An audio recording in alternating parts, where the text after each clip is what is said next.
30-40% ఎన్నికలైంది. ఇవాళ కూడా 15% ఎన్నికలు జరుగుతూ ఉంటే ఎక్కడా ఇంత దరిద్రమైన పరిస్థితి లేదు. అరాచకాలు, అకృత్యాలు, ఈ విధమైనటువంటి లా అండ్ ఆర్డర్ కంట్రోల్ చేసే పరిస్థితి ప్రభుత్వం అయిపోయినా కూడా టైం ఇవాళ ఆ పోలీసు అధికారులతోనూ కొంతమంది అధికారులతో ఈ రోజున ఈ రాష్ట్రంలో జరుగుతూ ఉంది. ముఖ్యంగా నేను అందరికీ ఒకటే మనవి చేస్తా ఉన్నాను. విదేశాల నుంచి కొన్ని వేల మంది వచ్చారు. ఇతర రాష్ట్రాల నుంచి చెన్నై, హైదరాబాద్, బెంగళూరు, ఇన్ని ప్రాంతాల నుంచి వచ్చి ఓటు వేయడానికి వస్తే కావాలని చెప్పి డిలే చేయడానికి కూడా ఈ వైసీపీ వాళ్ళ కార్యకర్తల ద్వారా పోలింగ్ బూతుల దగ్గర నుంచొని స్లోగా ఓటు వేయడం, కొన్ని ఒక చీప్ ట్రిక్స్ అనమాట. ఇవన్నీ కూడా ఎన్ని చీప్ ట్రిక్స్ చేసినా కూడా ఈ రోజున ఈ ఎలక్షన్లో అడ్రస్ పోయే పరిస్థితి వచ్చింది వైసీపీకి.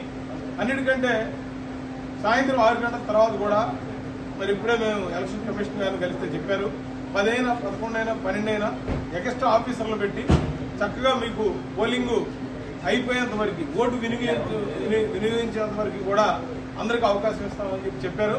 అందుకని మనం ఎవరు కూడా ఈ రోజున ఓటర్లందరూ కూడా మనం చేస్తాం, కంగారు పడాలి పని లేదు. అదేవిధంగా మరి కొన్ని చోట్ల పొద్దున 7:30కి తర్వాత స్టార్ట్ అయింది పోలింగ్ కూడా. సో దాన్ని కూడా కన్సిడర్ చేసి కొన్ని చోట్ల కొంచెం ఆఫీసర్స్ వేరే చోట్ల నుంచి ఎక్స్ట్రా ఉన్న వాళ్ళని మరి డిప్యూట్ చేసి అది చేయమని కూడా చెప్పడం జరిగింది. అన్నిటికంటే ముఖ్యంగా అధికారులు ఆలోచన మారాలి. ఎందుకంటే ఇవాళ దరిదాపుగా ఎన్డీఏ ప్రభుత్వం కేంద్రంలో 3వసారి మోడీ గారు, ఆంధ్రప్రదేశ్లో ఎన్డీఏ ప్రభుత్వం మరి ఏదైతే చంద్రబాబు నాయుడు ముఖ్యమంత్రి, జనసేన, బీజేపీ, టీడీపీ 3 కూటమితో ప్రభుత్వం రాబోతుందని చెప్పి ఇవాళ వస్తున్నటువంటి, అంటే పొద్దున్న 7:30కే 100 మీటర్లు జనాభా నిలబడ్డారంటే ఎంత కసిగా వచ్చి ప్రజలు ఈ ప్రభుత్వాన్ని దిప్పుకోవాలని ఆలోచనలు ఉన్నారు. దీన్ని బట్టి అర్థమవుతుంది. అందుకనే ప్రజలందరూ కూడా ఈ యొక్క ఓటును వినియోగించి ఈ యొక్క అవినీతి ప్రభుత్వాన్ని దించేయాలని కోరుకుంటూ సెలవు తీసుకుంటారు.